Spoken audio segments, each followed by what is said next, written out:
Nuestro segundo tema del día número 2 del taller. En este día recuerden que vamos a seguir viendo nuestro esquema de organización para un trabajo terapéutico exitoso, para una atención terapéutica exitosa. Entonces, recuerden que siempre vamos a ver una generalidad del TEA cada día. El día de hoy vamos a ver un tema que es sumamente importante para las personas, para la atención de personas con TEA. Es una generalidad, ¿verdad? Es un tema no específico de la organización del taller, pero sí muy importante, eh, algo imprescindible de aprender porque la atención terapéutica se debe guiar muchísimo por los dos aspectos que vamos a ver hoy. Entonces, vamos a iniciar con los temas que vamos a ver hoy de videoclase. Entonces, en esta videoclase vamos a ver únicamente dos temas. Uno es la teoría de la mente y el otro es la teoría de la disfunción ejecutiva. Son dos teorías de tipo psicológico que fueron creadas, ¿verdad? Sus autores las crearon con el fin de justificar y de aclarar las deficiencias, ¿verdad? De dos tipos.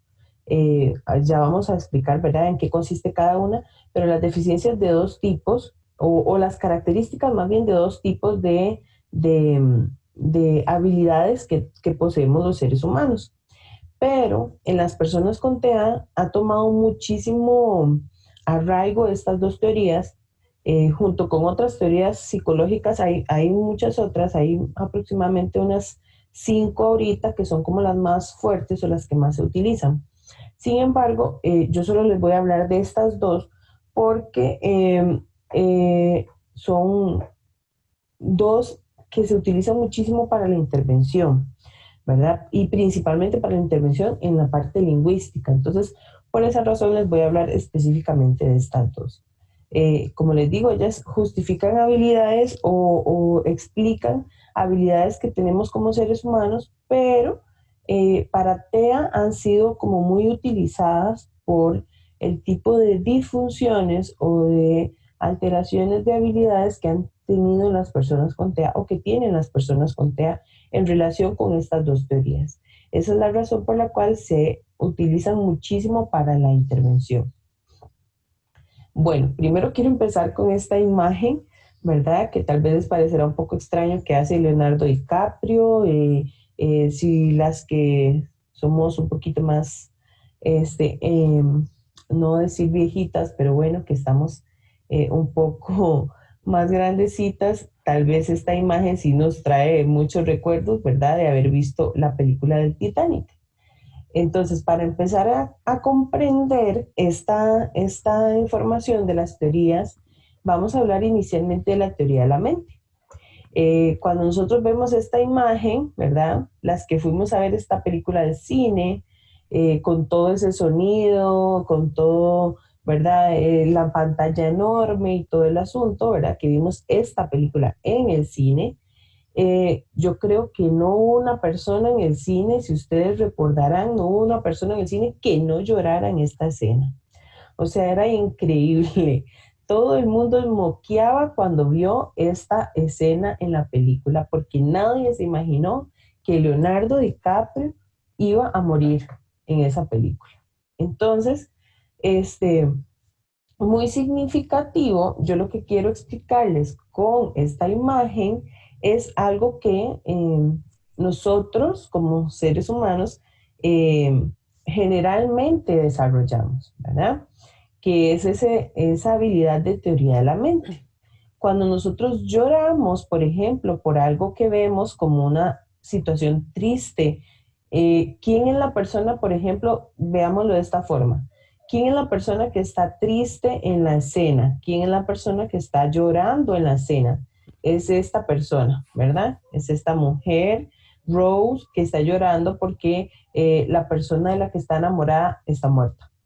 Entonces, ¿por qué yo lloro yo? Si la persona que está triste y la persona que está sufriendo o padeciendo una situación X, es esta persona, no soy yo. Entonces, ¿por qué lloro yo? ¿Por qué me enfrento yo a situaciones emocionales de sentirme triste? En más, sentirme triste incluso al punto de llorar. Y no soy solo yo, porque lo más vacilón es que estoy a la par de personas en el cine y un montón de personas están llorando, no solo yo estoy llorando. Entonces, esa es la situación, eso es parte de una situación de teoría de la mente que se llama ser empáticos emocionalmente, ¿verdad? Nosotros, gracias a la teoría de la mente, podemos entender y comprender lo que está sucediéndole a la otra persona e incluso podemos llegar a tener tal nivel de empatía y de comprensión de lo que le está sucediendo que podemos incluso sentir ese sufrimiento o esa felicidad. O sea, puede ser felicidad también, o sea, no es que solo sea con tristeza, puede ser felicidad, puede ser enojo, puede ser si una amiga llega y nos cuenta que le pasó algo en San José o en la calle o que le hicieron algo feo y es algo que donde ella está molesta y le cuenta a uno y uno también se enoja y uno dice, uy, qué cólera, pero es que cómo es eso, porque usted de repente se empieza a sentir molesto por lo que le está contando su amiga, porque usted de repente empieza a sentir similar al sentimiento o a la sensación que está sintiendo esa otra persona. ¿Por qué? Porque entonces empezamos a ser empáticos y nos empezamos a relacionar de una manera emocional con esa persona. Entonces, esa empatía, esa relación que logramos hacer con esta persona es una empatía que nos lleva a una interacción social muy particular de los seres humanos. Por eso les digo que si nosotros vimos esta película en el cine, sabemos que casi todas las personas salieron llorando después de ver esta escena. O sea, prácticamente todo el cine estaba llorando. Entonces, ¿qué es lo importante aquí entender? Importante entender que esa empatía emocional nos hace o nos desarrolla una habilidad social sumamente importante, que es ponernos en el lugar del otro, ponernos en el lugar de la otra persona. Es decir, mira, si está triste y yo empiezo a sentirme, yo no me empiezo a reír, ¿verdad? Yo empiezo a sentirme y a afectarme emocionalmente como la misma sensación o sentimiento que está teniendo esa persona. Entonces, esa es la razón por la cual la teoría de la mente tiene una importancia muy relevante en la atención de las personas con TEA. ¿Qué pasa con las personas con TEA? Que a nivel socioemocional tienen dificultades, tienen ciertas deficiencias, no logran llevar a cabo estos procesos que la mayoría de las demás personas sí logramos realizar.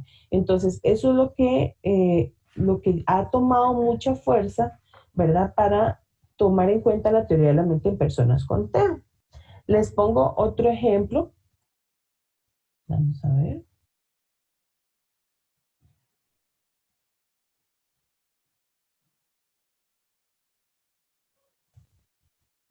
Ah, ok, perdón. Ok, les pongo otro ejemplo de una situación social, ¿verdad? Una situación social en la que me enfrento con otra persona y demás. Entonces les pongo este ejemplo. Si nosotros vemos esta imagen, ¿verdad? Si hacemos un uso correcto de la teoría de la mente, bueno, les comento algo muy básico, ¿verdad?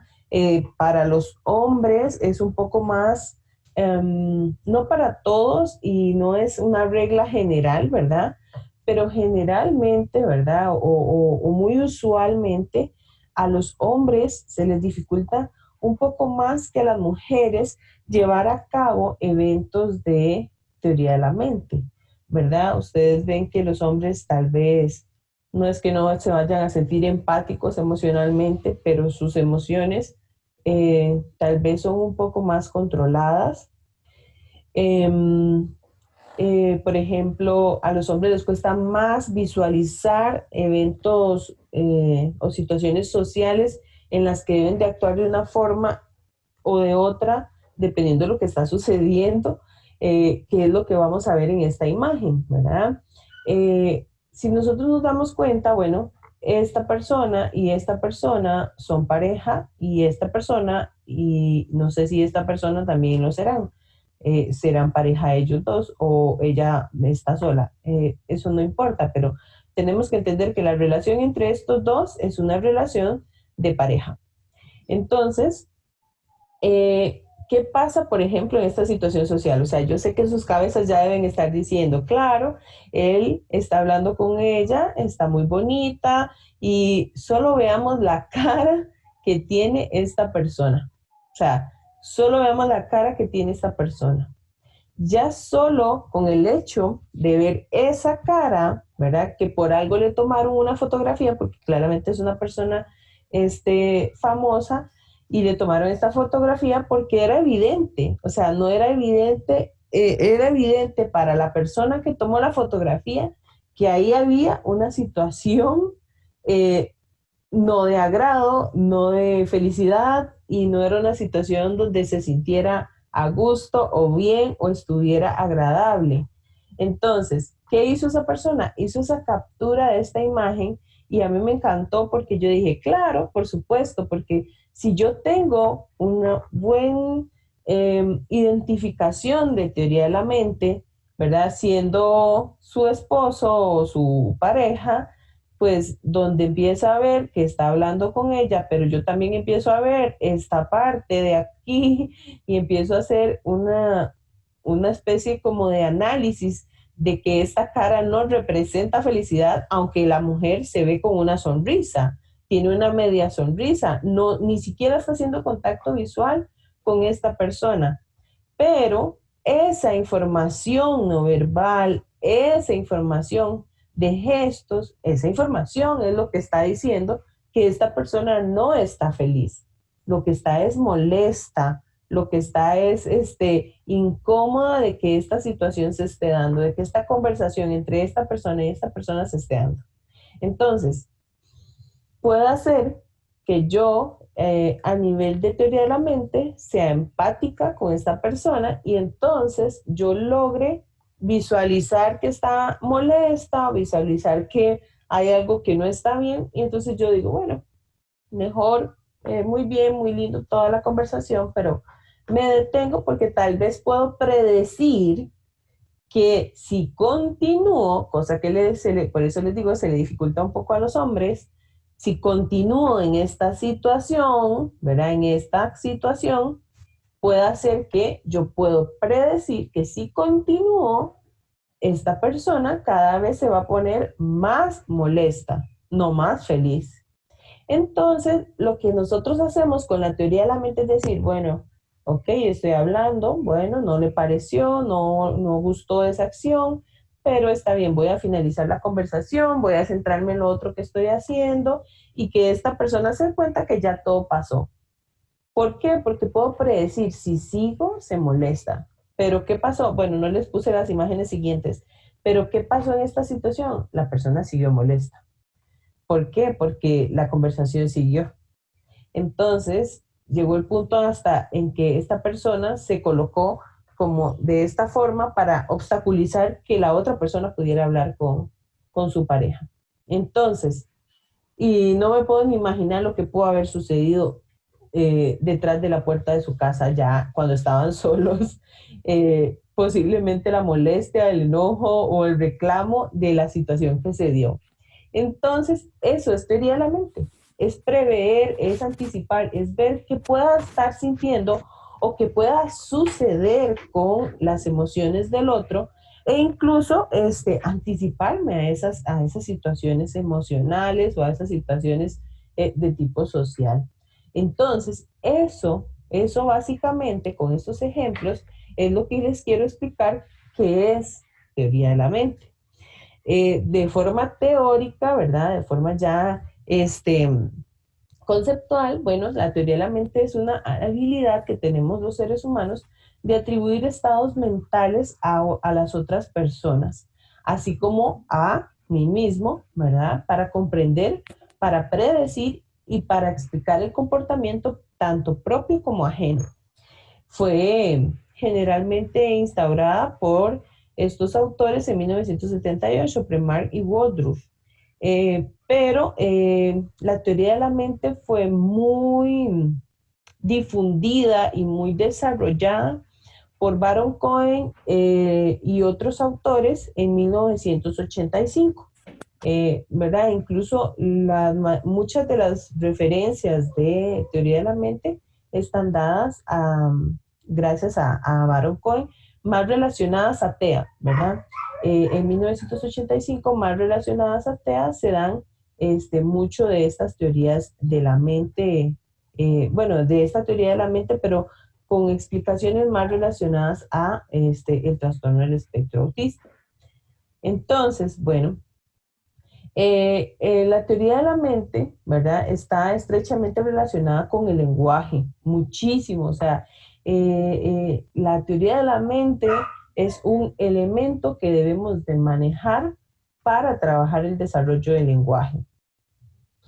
Entonces, tiene una habilidad o un desarrollo muy estrecho con el lenguaje, y esa es una de las razones por las cuales también se ha justificado mucho su presencia o su afectación en las personas con TEA. Bueno, ¿por qué está relacionada con el lenguaje? Porque, bueno, la teoría de la mente es la que nos permite a nosotros expresar creencias, deseos, intenciones y cualquier otro estado mental, una opinión, eh, ¿qué les digo?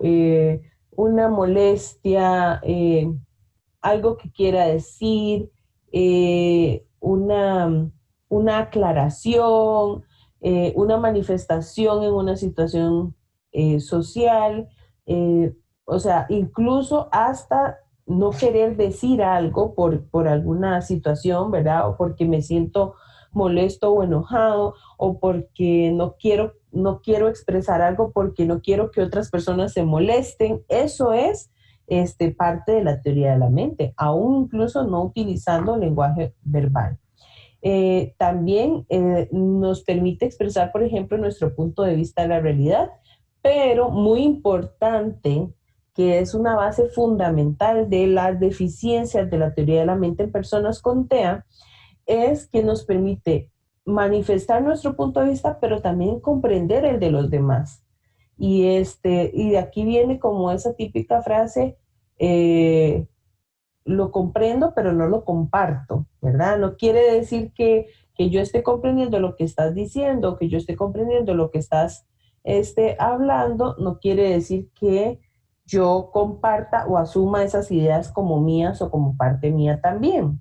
Entonces, como, no sé, una idea loca como, bueno, si creemos en que existen los extraterrestres, entonces yo les digo a ustedes, sí, sí, definitivo, yo estoy plenamente segura de que los extraterrestres deben de existir. Es que, bueno, pues hay muchos planetas en el sistema, en el espacio. Es posible que hayan otros planetas como nosotros o todavía con mejores condiciones. Es posible que haya vida. Y si yo le empiezo a hacer un montón de justificaciones a ustedes, ¿por qué sí puede hacer que existan los extraterrestres, que nunca he visto, por lo menos yo en lo personal?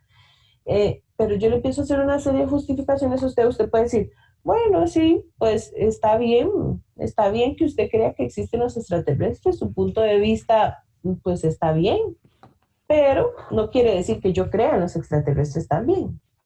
Eso es parte de la teoría de la mente, ¿verdad? Yo puedo comprender la información de opinión, de punto de vista, de análisis de otra persona. Eso es parte de la teoría de la mente.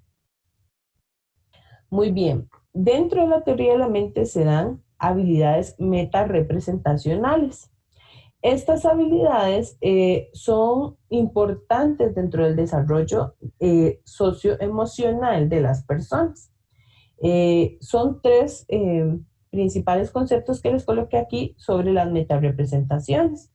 Uno es que son las representaciones de los estados mentales, el poder representar cuál es el estado mental del otro, o sea, que no es que yo pueda leer la mente, sino es que yo puedo anticipar, dependiendo de que de la situación, del contexto, de lo que está sucediendo alrededor, puedo anticipar lo que esa otra persona está haciendo o lo que esa otra persona se está pensando o lo que podría estar sucediendo con esa persona.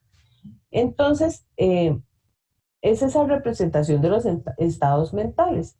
Implica no solo la capacidad de atribuir estados mentales, porque también implica otros tipos de análisis o de comprensión, porque vean que no solamente implica, bueno, Susana, en esa situación con el esposo donde estaba, supongamos que era yo, con el esposo donde estaba hablando, de fijo se va a enojar.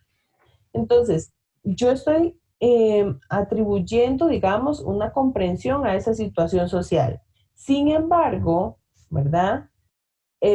Yo no solo estoy utilizando la capacidad de atribuir estados mentales, es que estoy viendo toda la situación, estoy viendo todo el contexto. Entonces, no solo implica la capacidad de atribuir un estado mental, implica la capacidad de anticiparme incluso a cómo podría reaccionar otra persona. ¿Pero por qué? Porque veo el contexto, veo la situación, veo lo que está pasando y entonces analizo, ok, esto puede suceder. Puede suceder que cuando lleguen a la casa empiece un problema. Entonces, no va solamente en la atribución del estado mental, sino que incluso va más allá de percibir otros elementos en el contexto. Y de acuerdo con esta posición, si falla, ¿verdad? Falla una capacidad de característicamente humana, ¿verdad? Si la metarepresentación, que es parte de la teoría de la mente, falla una capacidad que es característicamente humana, que conduce a consecuencias sociales muy graves. ¿Y por qué? Bueno, ¿por qué si falla una capacidad que es humana? Bueno, porque falla la capacidad de poder yo, en las diversas interacciones sociales que puedo tener alrededor de mi vida, poder ser empático, poder comprender, poder entender, pero no compartir pensamientos de otra persona, poder analizar las situaciones sociales que se dan de una forma efectiva para poder también entender cómo actuar en una situación X o cómo actuar en una situación Y. Por ejemplo, no ponerme a reír en un funeral. ¿Por qué? Porque soy empático, porque entiendo que es un momento de dolor, de duelo, de angustia para la familia, y yo no voy a estar riéndome y vacilando y con una actitud. ¿Por qué? Porque es un momento en el que yo, en esa situación social, para ser empático, debo de tener un comportamiento X. Pero si estoy en una fiesta, eh, todo el mundo feliz, contento, vacilando, conversando, interactuando, ¿verdad? Muy alegre, muy, etcétera. Entonces yo veo esa situación social y yo digo, bueno, aquí puedo contar un chiste, pero si yo por el contrario, todo el mundo socializa, todo el mundo está hablando, todo el mundo está comentando, pero yo estoy sentada en una esquina, no hablo, estoy seria, tengo una cara de molestia o de tristeza o de... Muchas personas van a llegar empáticas socialmente, empáticas y usando su teoría de la mente van a llegar y van a preguntarme, ¿a usted le pasa algo? Porque si todos estamos en un momento X y todo el mundo está participando de ese momento y socialmente todo el mundo está comprendiendo cuál es la situación y hay alguien que no lo está haciendo, todo el mundo va a preguntar o muchas personas van a preguntarse, algo le pasa porque no está socializando o integrándose como los demás. Eso, ¿verdad? Es parte de que si hay un fallo de la metarepresentación dentro de la teoría de la mente, va a haber un fallo en esa comprensión de habilidad propiamente humana. Esto puede conducir a consecuencias sociales muy graves. ¿Por qué a consecuencias sociales muy graves? Bueno, porque entonces puede hacer que usted me esté contando que su mascota que tiene desde hace 15 años, que usted la amaba con todo su corazón porque le representa, ¿verdad? 15 años de su vida compartiendo con usted, de mucho amor, de mucho cariño. O sea, las personas que tienen una mascota sabrán que la tristeza que representa el perder a una mascota, y si no la han perdido, la tristeza que representa solo pensar en el hecho de que se va a morir posiblemente la mascota muchísimo antes que nosotros, porque su expectativa de vida es mucho menor. Entonces, si una persona me está contando que su mascota se murió y que la tuvo por muchos años y que usted, o incluso usted llorando cuenta que su mascota falleció, y si no hay capacidad mental representacional, por ejemplo, nosotros podemos escuchar a una persona, si esa persona no tiene capacidad mental representacional, podemos escuchar a la persona decir, eh, y la enterró, eh, o a esa persona decir, ah, pero era un perro, o ah, pero era un gato. O podemos escuchar a esa persona decir, em, ¿y por qué está llorando? Si era una mascota, o era un perro, o no era una persona. Entonces, uno dice, pero, o sea, pero ¿cómo es posible que no entienda mi dolor si era una mascota, que yo la amaba, la quería, estuvo conmigo durante mucho tiempo, etcétera? Entonces, si no hay capacidad de metarepresentación, pueden haber consecuencias sociales muy graves. Entonces yo puedo decir, bueno, esta persona, ¿qué le pasa? Esta persona no está bien, o esta persona, ¿por qué reacciona de esta forma? O esta persona, ¿qué poco sentimiento tiene? ¿Verdad? O qué poca, ¿verdad? Capacidad de comprender que yo me siento mal. Entonces, eso es una consecuencia social grave, porque yo no estoy pudiendo comprender realmente qué posición tengo yo que tomar a la hora de escuchar una noticia X o Y. Por ejemplo, que me lleguen y me den una muy buena noticia, me gradué de la universidad y estoy súper contenta, y uno, en serio, de verdad, qué bueno, qué dicha, el esfuerzo, todo lo que hiciste, pero otra persona podrá decir, ah, sí, pero eso solo, o ni que hubiera sido tan difícil, o eso es solo un título, o, ¿me entiende? O ahora, ¿para qué si no hay trabajo? Hay personas que dicen eso. Entonces, las metarepresentaciones pueden llevar a consecuencias sociales muy graves. Esas, como les explico, son como comunes, o sea, son como más comunes dentro de lo que una persona con un desarrollo neurotípico haría. Las personas con TEA que tienen deficiencias metarepresentacionales, las consecuencias graves es una no empatía emocional en absoluto, incluso al punto de que no hay comprensión ni contextual, ni social, ni emocional de lo que esté sucediendo.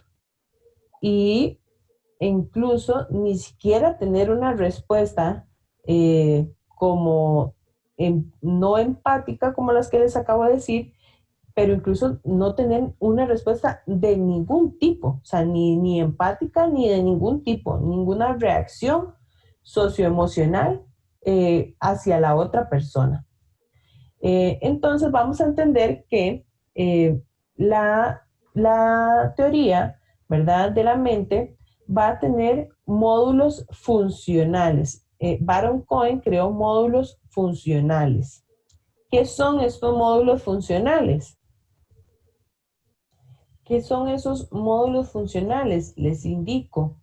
Son apoyos, son tres elementos que Baron Cohen incluyó asociados a las habilidades metarepresentacionales, a estas habilidades que poseemos metarepresentacionales. Entonces son tres elementos que se van a relacionar directamente con las habilidades metarepresentacionales. Entonces, ¿cuáles son estos tres elementos? Bueno, este que dice DI, ¿verdad? Que ven acá, que dice DI. DI significa detector de intencionalidad. Entonces, ¿qué es el detector de intencionalidad? Es un mecanismo perceptivo que interpreta los estímulos en términos de primitivos estados mentales de deseo y de establecimiento de objetivos. El DI representa las relaciones diádicas, o sea, de dos, que se establecen entre un agente y un objeto, o sea, una persona y un objeto. Por ejemplo, un niño y un juguete, ¿verdad? Un niño y su carro que le gusta mucho, ¿verdad? O entre un objeto y entre un agente, o sea, ese objeto, la relación que tiene conmigo, me voy a bañar y ese objeto que está ahí para bañarme lo necesito, el champú, supongamos, ¿verdad? ¿Verdad? Un agente y un objeto, o entre un agente y uno mismo. Entre un agente y uno mismo, ¿verdad? Es entre la relación entre una persona conmigo. Entonces, la capacidad, digamos, del detector de intencionalidad está relacionado a esa capacidad relacional. Por ejemplo, me gusta mucho ese juguete y entonces yo tengo una relación con ese juguete y no me gusta que otra persona lo use porque es mío y me gusta mucho y es mi favorito. Entonces ahí hay una relación entre él, entre la persona y el objeto, y entre la persona y el objeto. Pero yo también puedo entender que, bueno, que la persona lo coja o lo toque o lo use, pues igual no deja de ser mío, va a seguir siendo mío. Entonces es una relación que yo entiendo entre el objeto y yo. Pero también, también pueden haber relaciones como las que le digo, bueno, entre el champú y yo, porque necesito un baño. Entonces, cuando me baño, necesito champú. Entonces, la relación entre ese objeto y yo es simplemente como, es algo que necesito, pero no sufro porque otra persona lo tome o también lo utiliza o etcétera, ¿verdad? ¿Por qué? Porque es un objeto que tampoco representa como un valor tan significativo para mí. Pero también tenemos las relaciones entre un agente y uno mismo, o sea, entre una persona y uno mismo. Y entonces, ¿qué relación hay entre esa persona y yo?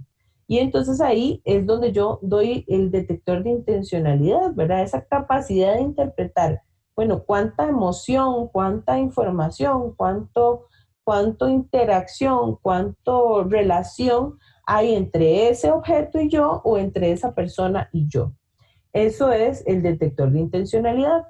Para Baron Cohen, esto es un mecanismo que parece estar intacto en el autismo, ¿verdad?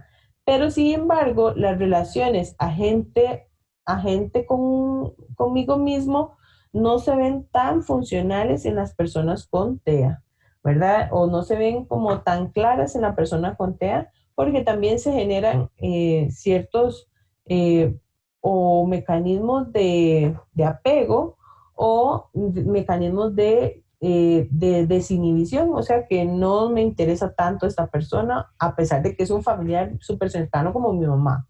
O pareciera, no pareciera interesarme tanto esta persona.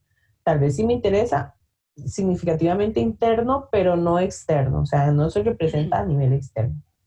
Después está el segundo, que es este DDM, que es el detector de la mirada.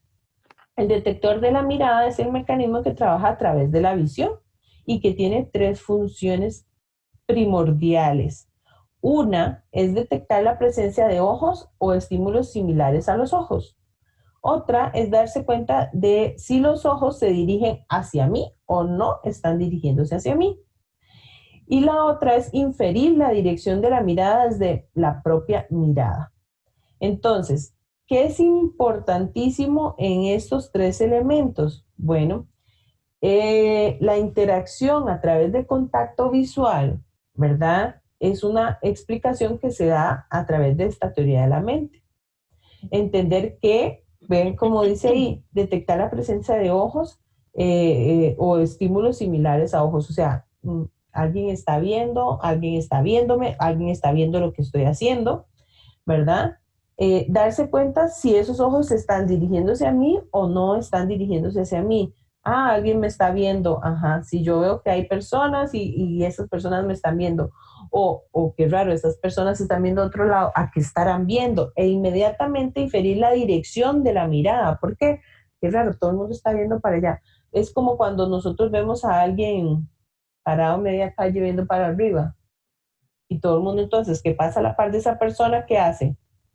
Vuelve a ver para arriba para ver qué es lo que está viendo o para ver si intenta ver lo que esa persona está viendo. Entonces, eso es el detector de la mirada, ¿verdad? En las interacciones sociales es, bueno, imprescindible. Entonces, ¿qué pasa con las personas con TEA? Vean cómo van teniendo dificultades en estos módulos funcionales de teoría de la mente, el detector de la mirada. Entonces, no es una habilidad que yo le diga simplemente al niño, véame. Es que si yo le doy la indicación al niño de que me vea, ¿cómo él va a desarrollar la habilidad de aprender estos tres elementos por él mismo si lo que le estoy dando es una instrucción? El desarrollo del contacto visual no se puede enseñar por instrucción.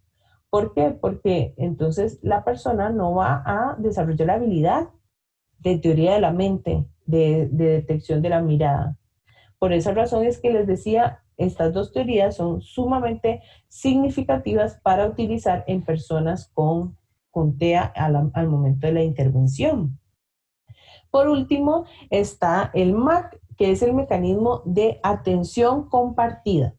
Entonces, la atención compartida es otra de las actividades que son sumamente, otra de las habilidades que son sumamente importantes en el desarrollo de las personas con TEA, porque se ve muy afectado en la mayoría de los casos, incluso en personas este, bastante funcionales, que tienen TEA, pero que tienen un desarrollo muy funcional.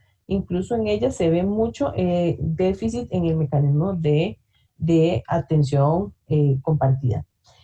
Bueno, entonces, ¿en qué consiste este mecanismo? Bueno, es el responsable de las relaciones entre un agente, uno mismo y un tercer objeto. Entonces, un agente, ¿verdad? Vamos a ver si por acá tengo un juguetito. Entonces, tengo un huevito que suena, ¿verdad? Una maraquita en forma de huevito. Y entonces es como decirle yo a usted que el huevito está aquí, está sobre la mesa, supongamos. Está sobre la mesa, ¿verdad? Dejémoslo ahí. Entonces el huevito está aquí, está sobre la mesa y es como que yo, ¿verdad? Y usted estemos en una interacción y yo vuelva a ver ese huevito y lo vuelva a ver a usted y vuelva a ver ese huevito y lo vuelva a ver a usted. Entonces, ¿qué injerencia hace usted con eso, con esta relación? Ah, ¿y usted quiere que le alcance el huevito? Claro, tome. ¿Usted quiere que le alcance la maraquita? Claro, tome este objeto, tome este elemento. Entonces, esa interacción que hubo entre objeto, persona y yo, eso es la habilidad de atención conjunta o compartida.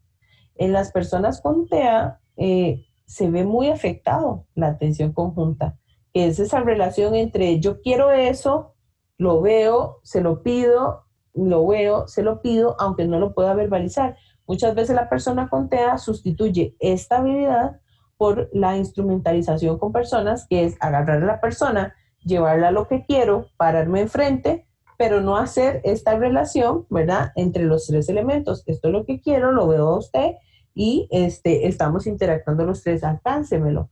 Vea, ¿es eso lo que quiero? No, a veces la persona está ahí parada y uno le pregunta, ¿qué quiere? ¿Qué quiere? Y no sabemos qué decir, hay que adivinar. Eso pasa muchísimo con personas con TEA. Entonces, esos son los tres módulos funcionales relacionados con la teoría de la mente y las metarepresentaciones. Entonces, vean lo significativamente importante. No sé si conocían sobre la teoría de la mente, ¿verdad? El trabajo que implica el relacionar que nosotros tenemos que hacer intervenciones que estén dirigidas a una, por eso les decía, les voy a explicar una intervención que les va a ayudar mucho a entender qué es lo que tienen que hacer, porque definitivamente hay cosas que sí hay que hacer en la persona con TEA, no es una receta, pero sí van a haber cosas primordiales que hay que hacer en la persona con TEA, y una de ellas es el trabajo para el desarrollo de habilidades metarepresentacionales y teoría de la mente, ¿verdad? Entonces, y les voy a explicar entonces el día de mañana cómo eso se va a fusionar con las estrategias, ¿verdad? Cómo se va a funcionar con las estrategias que yo poseo o que yo sé.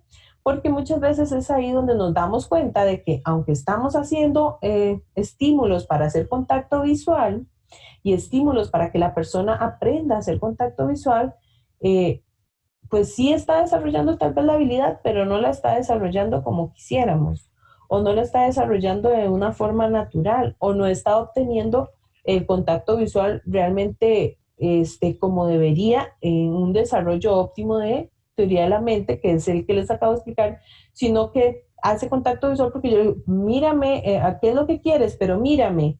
Entonces, ¿qué está aprendiendo? La persona está aprendiendo que el contacto visual es una instrucción, no es un orden superior que debe salir de mí, ¿verdad? O sea, que soy yo el que debo hacer ese contacto visual porque encontré unos ojos, mira, sí, encontré unos ojos y me estaban viendo. O mira, encontré unos ojos y están viendo para allá, ¿qué será lo que hay? O encontré unos ojos y entonces yo hago ese contacto visual con esa persona. Entonces, si nosotros no fusionamos esa información, vamos a entrenar o vamos a hacer un entrenamiento de desarrollo de contacto visual mediado por instrucciones.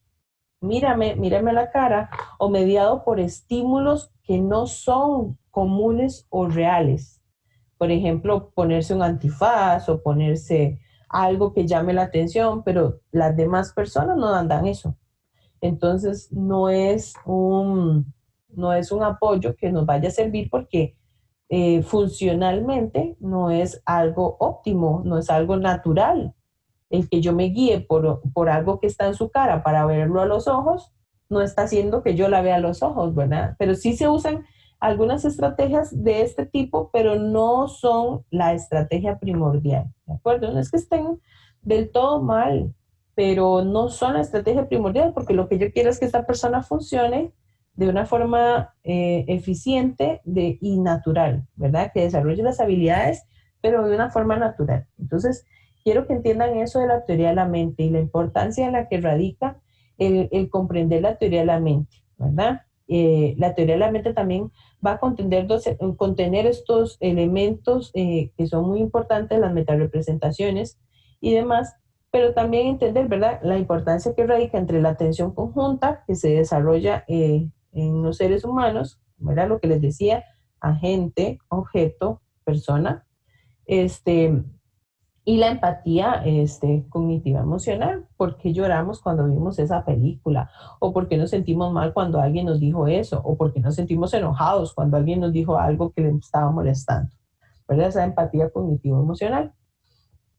Muy bien, entonces ahí termina teoría de la mente. Ahora vamos al segundo punto del tema de clase, que sería de videoclase, que sería las funciones ejecutivas. Entonces, ¿qué son las funciones ejecutivas? Bueno, viendo este ejemplo, que ahora hay miles de imágenes ventajosamente de cuáles son los pasos para lavarnos las manos, entonces, pues encuentra uno fácilmente este tipo de pasos o este tipo de serie de pasos que nos representan, que nos dan información de qué es lo que debo de hacer para lavarme las manos de forma correcta. Valorando las funciones ejecutivas, viendo esta imagen, el funcionamiento ejecutivo va a ser la capacidad que yo tenga de llevar a cabo una actividad, de iniciarla, de desarrollarla y de concluirla con éxito. Entonces, ¿qué pasa con el funcionamiento ejecutivo? El funcionamiento ejecutivo es el que me hizo hacer todos estos pasos, estos 6 pasos descritos aquí.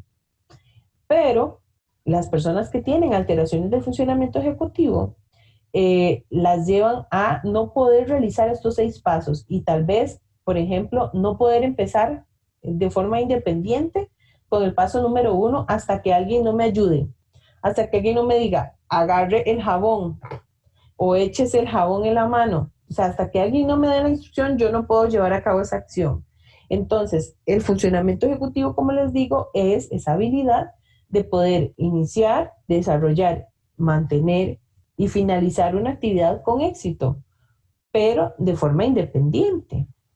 ¿Qué pasa con una persona que tiene dificultades de funcionamiento ejecutivo? Por ejemplo, esto puede llevarle a un no desarrollo de esta actividad de forma eficiente, o sea, o no iniciarla sin una previa ayuda o instrucción, o no mantenerla, me eché el jabón, pero no hago nada con él, me quedé con las manos así, y ustedes o sea, pues, ¿quién más que ustedes que tienen sus estudiantes se han dado cuenta de que para que se lave las manos, por eso puse también un ejemplo tan típico, de que para que se lave las manos hay que estar, coja el jabón, écheselo en la mano, restriéguese, haga así, restriéguese las manos, frótelas. A ver, por todos lados, frótelas bien. Vea, todavía está sucio. No, no se enjuague todavía, todavía le faltan. Restriéguese bien, frote sus manos. Muy bien, ahora sí, abra el tubo. Muy bien, meta las manos. Límpiese. No, quítese todo el jabón. Cierre el tubo. Muy bien. ¿Dónde está el paño? A ver, busquemos el paño. Tome, hay que secarse. Séquese las manos. No, pero haga así. Séquese bien. Eso es típico. Eso es típico de hacer. ¿Por qué? Porque la persona no puede llevar a cabo el funcionamiento ejecutivo de esa actividad. No puede iniciar, mantener y desarrollar y finalizar esa actividad con éxito sin ese montón de apoyos. ¿Cuánto apoyo le di para lavarse las manos? ¿Cuántas instrucciones, cuántos apoyos, cuántas ayudas visuales? Así, así. No, pero séquese bien. Abra el tubo, ábralo o ábralo, ¿verdad? O sea, todo ese complemento de apoyos tuvo que generarse para que esa persona pudiera iniciar, mantener y finalizar esa actividad con éxito, pero no lo hizo de forma independiente. No lo logra de forma independiente porque tiene deficiencias de funcionamiento ejecutivo, tiene deficiencias para lograr llevar a cabo esa actividad de forma independiente y funcional. Entonces, bueno, la teoría de la función ejecutiva es un constructo cognitivo usado para describir conductas del pensamiento mediadas por los lóbulos frontales. Es un funcionamiento que se da en la parte frontal de nuestro cerebro. Todas las personas hacemos función ejecutiva, o sea, todas las personas desarrollamos habilidades de funcionamiento ejecutivo. Lo que pasa es que pueden haber disfunciones ejecutivas que nos llevan a tener dificultades en este funcionamiento, pero todos nosotros hacemos uso de funcionamiento ejecutivo de forma constante y diaria. Entonces, ¿qué más es el funcionamiento ejecutivo? Es la habilidad de mantener un conjunto apropiado de estrategias para la solución de problemas para alcanzar una meta futura. Entonces usted dice, bueno, pero lavarse las manos no es un problema. Claro que sí, es un problema cognitivo, físico, de memoria, de habilidad motora, de atención, y usted dice, ay, solo lavarse las manos. Sí, por eso a ese niño o a esa niña que usted tiene en la escuela o en su trabajo, le cuesta lavarse las manos, porque es un proceso de muchísimo análisis y es una solución de un problema. ¿Cuándo me lavo las manos? Cuando las tengo sucias o cuando tengo la necesidad de que digo, no, tengo que lavarme las manos porque toqué tal cosa. Más ahora es todavía como generar la conciencia de lavarse las manos es todavía mayor, ¿verdad? La importancia de lavarse las manos. Pero ¿qué pasa con los niños? Que si usted no les dice que se laven las manos, no se las lavan. Entonces, la función ejecutiva en ellos está un poco más reducida. ¿Por qué? Porque no logran llevar a cabo una comprensión de cuál es la necesidad. ¿Por qué? Ay, sí, estoy sucio, pero ¿y qué? Igual usted dice, se está comiendo algo y está con las manos sucias, vaya, lávese las manos primero. Pero ¿por qué usted tuvo que decirle y por qué el niño no pensó eso antes? Eso es funcionamiento ejecutivo. Ven cómo resolver. Lavarse las manos sí es un problema. Es un problema que tengo que resolver cognitivamente. ¿Por qué tengo que lavarme las manos? Porque si alguien me dice, de ahí me las lavo. Pero si no me dicen, porque yo no entiendo que tengo que hacerlo. Y mi mamá me grita, ay, está comiendo y tiene las manos sucias, vaya a lavárselas. Ok, yo entendí que tengo que irme las a lavar, voy y me las lavo. Pero yo no lo hice, mi cerebro no lo pensó. Eso es una resolución de un problema, aunque nos parezca tan simple el hecho de lavarnos las manos, el hecho de lavarnos las manos es resolver un problema. El funcionamiento ejecutivo es toda conducta de función ejecutiva comparte la habilidad para desprenderse del entorno o contexto inmediato o guiarse por modelos mentales o representacionales internos. Esto es, bueno, desprenderme del entorno y guiarme por representaciones mentales es cuántas veces me he lavado las manos, o que cómo se hace, cómo era que hacía, qué era lo que tenía que hacer, qué tengo que hacer primero, qué tengo que hacer después. Y elaborar, digamos, todo un constructo de resolución con respecto a, bueno, lo que yo recuerdo, lo que hay externo, lo que no me sirve y lo que me sirve. Entonces, por eso dice del entorno, desde el contexto inmediato o guiarse por modelos mentales. Ah, mira, lavarse las manos y ahí hay jabón. Ah, ok, entonces hay elementos externos, pero ¿qué tenía que hacer con el jabón? Elementos internos, ¿verdad?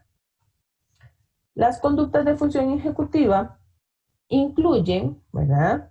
Eh, algunos, algunos componentes, no son pasos y no están dados de forma consecutiva. No es que hago uno, otro y otro, ¿verdad? Sino que se van dando a medida que se va realizando o se va desarrollando la actividad en la que estoy haciendo el funcionamiento ejecutivo. Por ejemplo, lavando las manos. Entonces, las conductas de funcionamiento ejecutivo incluyen la planificación, la memoria, inhibición de interferencias, monitoreo y flexibilidad. Estos nombres pueden variar dependiendo de los autores. Hay autores que hablan de otros, de los mismos términos, pero generalmente lo que cambian son los nombres, pero los términos son los mismos. O cambia mucho también la traducción que se hace del funcionamiento ejecutivo. Entonces, bueno, conversando sobre el funcionamiento ejecutivo y estos elementos que incluyen, si nos lavamos las manos, hacemos una planificación, sí, claro, porque tenemos que planear ir a lavarnos las manos tan siquiera. Tengo las manos sucias. No requiere de una planeación meditada, por ejemplo, mañana tengo que lavarme las manos. Mañana, como a las 6, tengo que lavarme las manos. Ah, ¿verdad? Entonces, nosotros no hacemos funcionamiento ejecutivo de esa forma. O sea, yo no planeo que mañana me lavo las manos y que mañana me lavo los dientes. Entonces, no es ese tipo de planeación. ¿Qué pasa con las personas con TEA? ¿Conocen alguna persona con TEA que tenga esta dificultad de que su pensamiento centrado en una actividad que no debería de tener ese tipo de atención tan significativo, pero para esa persona sí lo es? Entonces, es decir, mañana tengo que lavarme las manos, y esa persona tiene ese pensamiento y esa planificación premeditada de una actividad que para uno no pareciera que fuera tan necesario, esa premeditación con tanto tiempo y esa planificación de lo que tiene que hacer mañana para una actividad tan simple. Entonces, ¿qué entendemos acá? La persona con TEA puede tener disfunción ejecutiva. Y, ¿qué les digo? La mayoría de las personas con TEA tienen disfunción ejecutiva. Eso es planificación. Planificación va a ser esa habilidad donde yo voy a planear, pero no donde voy a planear a largo plazo o futuro. Perdón. Es una planificación donde yo voy a hacer una planeación en el momento de lo que estoy necesitando. Mira, no encuentro las llaves del carro, ok, ¿dónde podrían estar? Yo podría haberlas guardado o yo podría haber... Entonces empiezo a planear. No es algo que yo previamente había planeado. No era que yo dije, mañana fijo se me van a poner las llaves. Bueno, conmigo sí puede pasar. Pero bueno, yo no digo, mañana cuando se me pierdan las llaves voy a pensar. No es esa planeación. Es una planeación de lo que no se tiene planeado y que es de repente. Es esporádico, es repentino, es espontáneo. La memoria. Se hace uso de la memoria porque entonces yo tengo que recordar haber vivido eso o haber hecho eso o haber pasado por esa situación para resolver este problema. Bueno, ya me he lavado las manos antes. Recordemos qué era lo que tenía que hacer para lavarme las manos. ¿Qué pasa con el niño? Usted le dice, échese el jabón y usted cree que va a entender qué es lo que sigue y le tiene que decir, frótese las manos. Y uno, pero ¿cómo no se acuerda si todos los días le dijo? Ok, porque no estamos trabajando directamente para que esa persona logre hacer un funcionamiento ejecutivo funcional.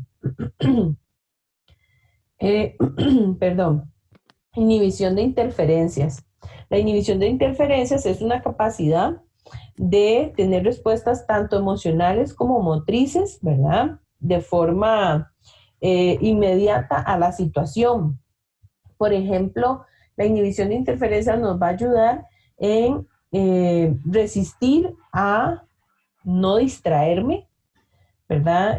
Resistir a que si me estoy lavando las manos, estoy centrado en esto, pero ¿qué pasa con una persona que tiene dificultades en funciones ejecutivas? Se está lavando las manos y se quedó así,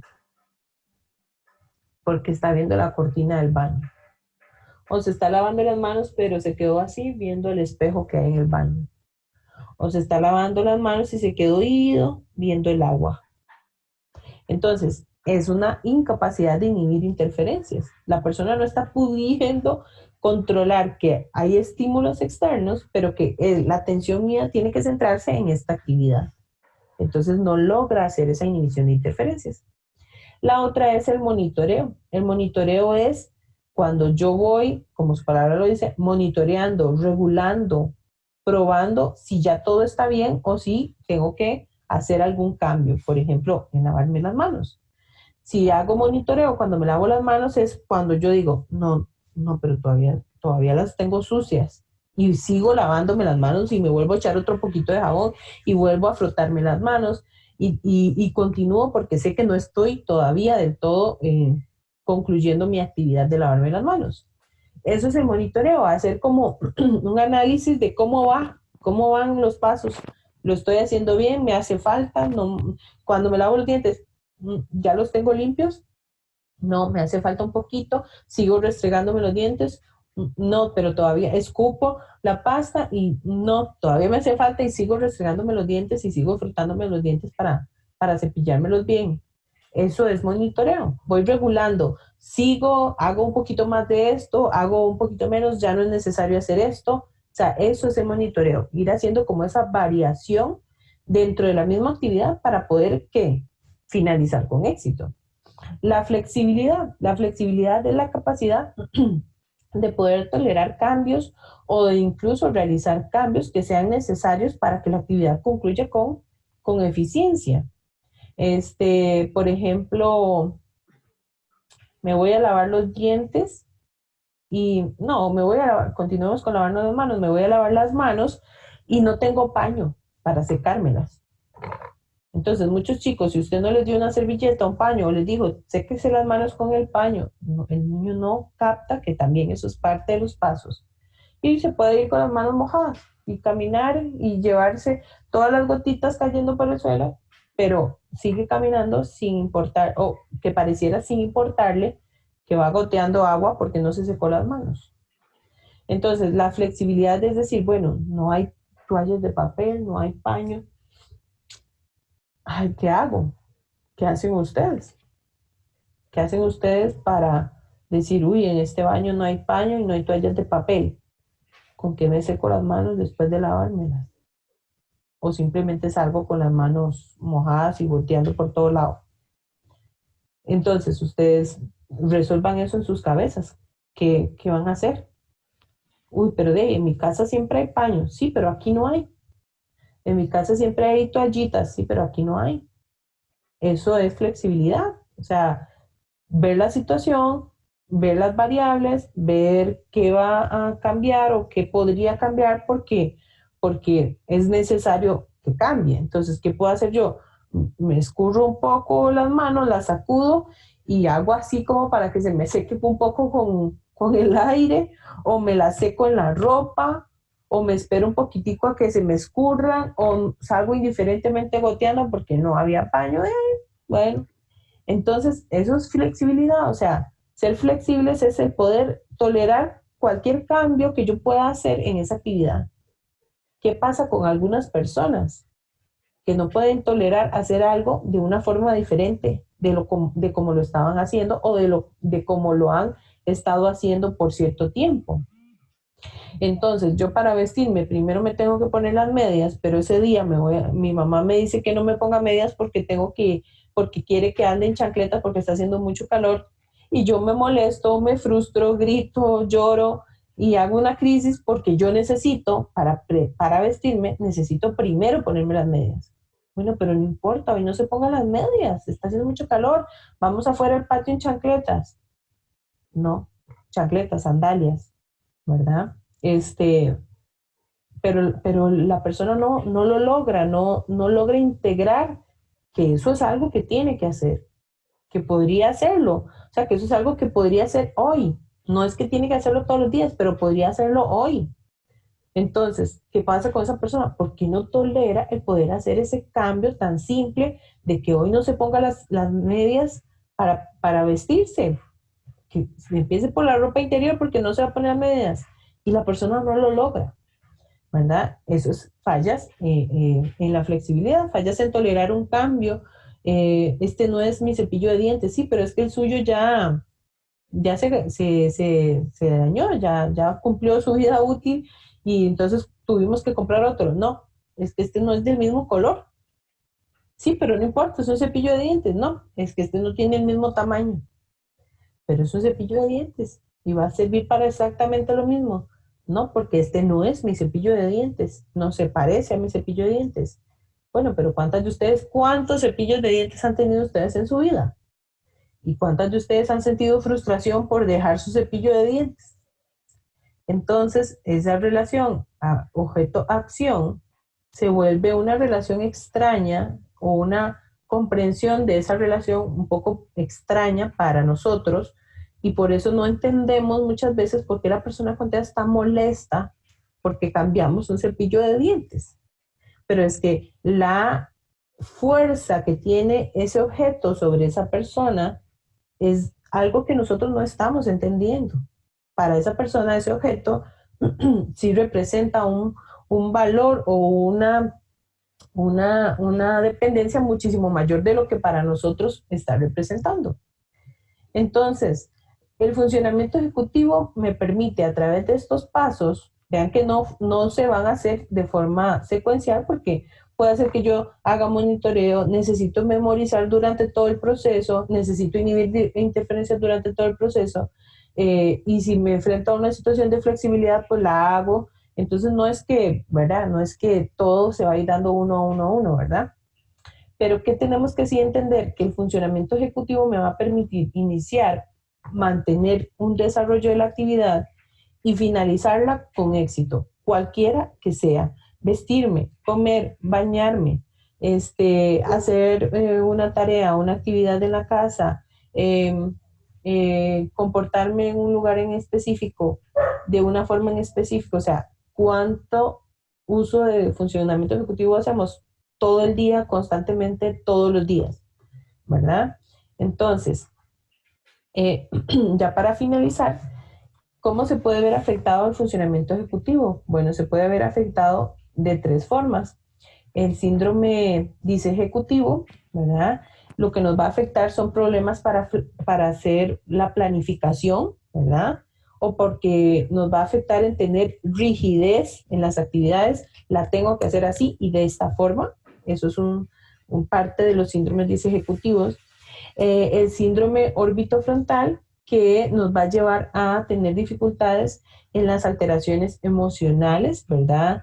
Cómo durante una actividad X yo tengo que hacer uso del funcionamiento ejecutivo, pero cómo está relacionada esa actividad con la parte emocional, ¿verdad? Que tanto me afectó que ese no fuera mi cepillo de dientes.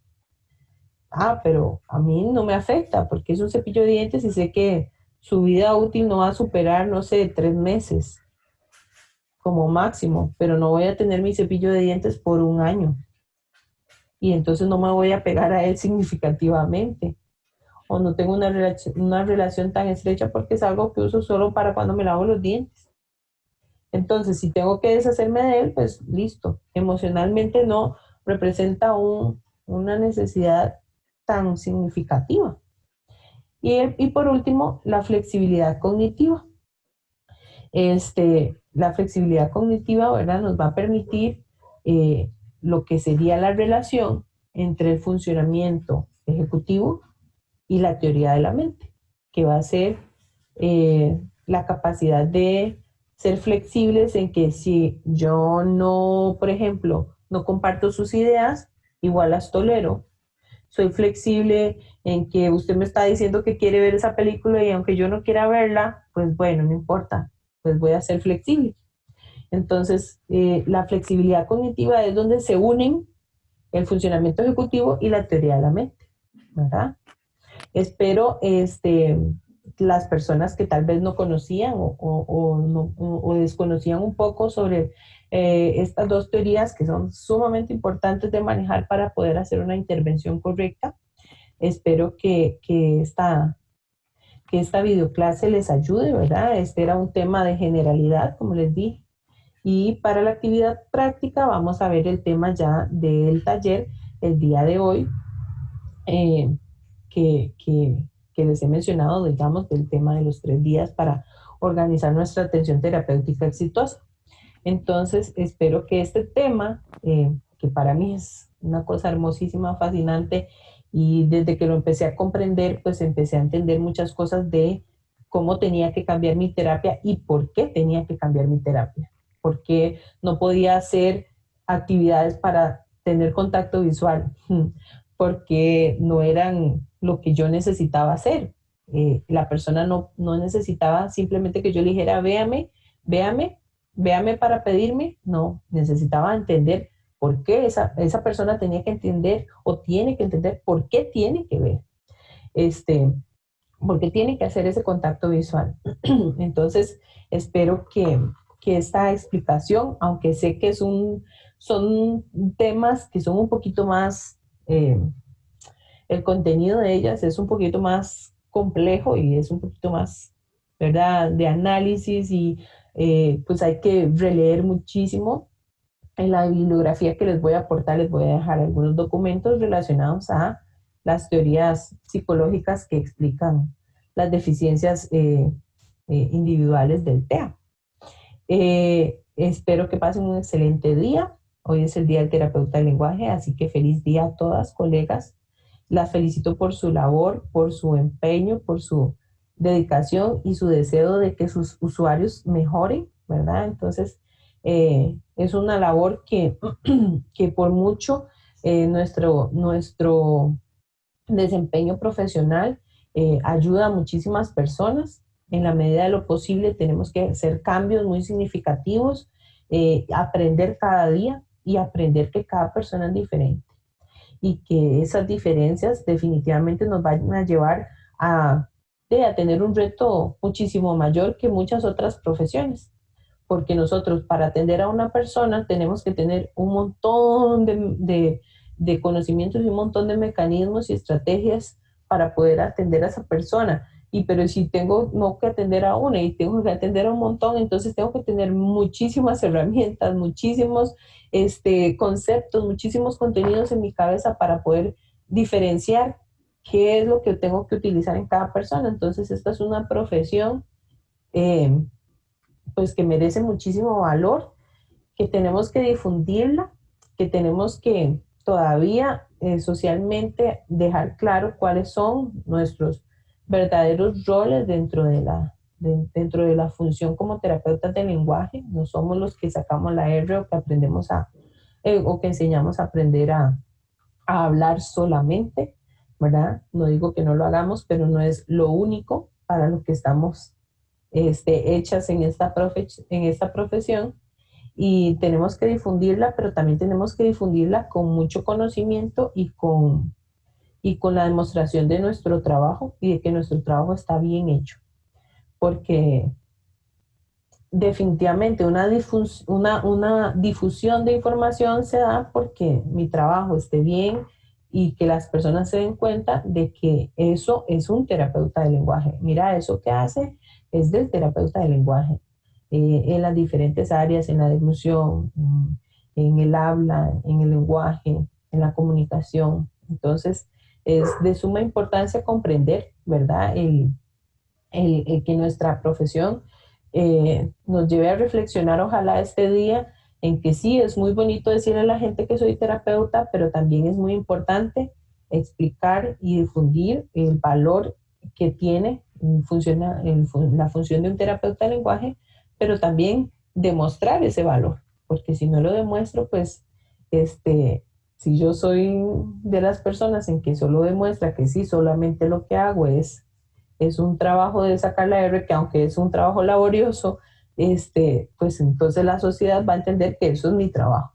Entonces, entendamos que es una difusión que tenemos que hacer y no dejen y no se cansen de seguir mejorando y de aprendiendo y de conociendo cada vez más sobre la terapia del lenguaje y cómo mejorarla, porque hay mucho por hacer todavía y es algo que definitivamente tenemos que como gremio eh, unir nuestras fuerzas y hacer de esta profesión una profesión que se vea su valor por el conocimiento tan importante que se tiene y por el conocimiento tan importante que se debe de ir desarrollando, ¿verdad? En las diferentes funciones del terapeuta del lenguaje. De verdad que espero que pasen un excelente día y que también esto nos haga entender la importancia tan grande que hay en que nuestra capacitación no es simplemente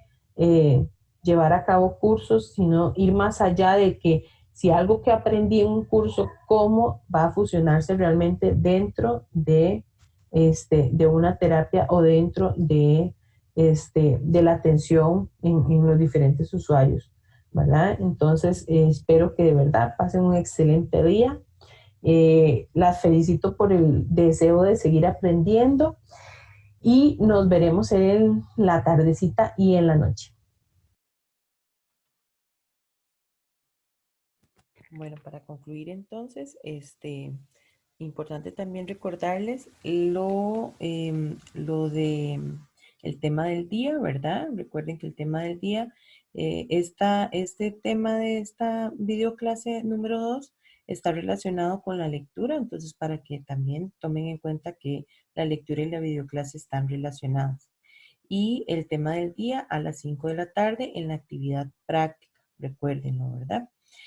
Nos vemos entonces en la noche en el live y en la actividad práctica a las 5. Chao.